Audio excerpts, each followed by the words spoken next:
The NHL has a problem and some fans are not happy about it. With defense and goaltending on the rise, the NHL has seen more games than ever enter overtime or the shootout. Now, back in the 1999-2000 season, the NHL instituted a rule where the team who loses in overtime or a shootout will be awarded 1 point while the winner is awarded 2 points. Now, for a while, there wasn't much debate or controversy surrounding this topic, but over the past few seasons, fans have been rather upset about this format because of how it affects the standings. Now, this topic has been debated for years because some teams always manage to sneak into the playoffs even though they lose enough games to keep them in the middle of the pack. Every year there are a few teams who benefit from the overtime point rule, and some fans are now calling it the loser point because of how it affects the standings. Now, this year's culprit is the New York Islanders and Seattle Kraken. Now, looking at both of their records, the Islanders currently sit with a record of 16-9-9 and the Kraken have a record of 13-14-9.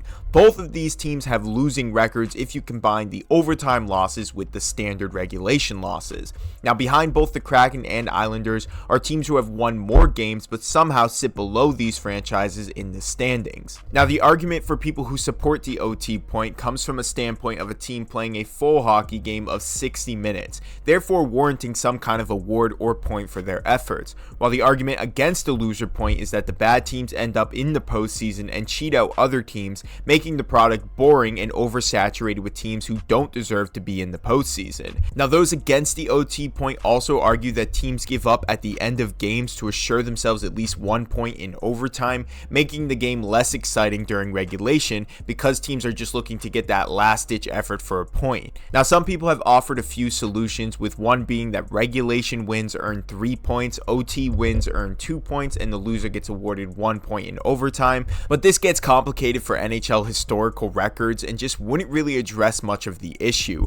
Others have suggested that a regulation win should earn 2 points, while the OT win should only earn 1 point for the winner and the loser gets nothing. All of these suggestions don't really address the issue that critics are mentioning, because one way or the other, the winner kind of loses in every scenario.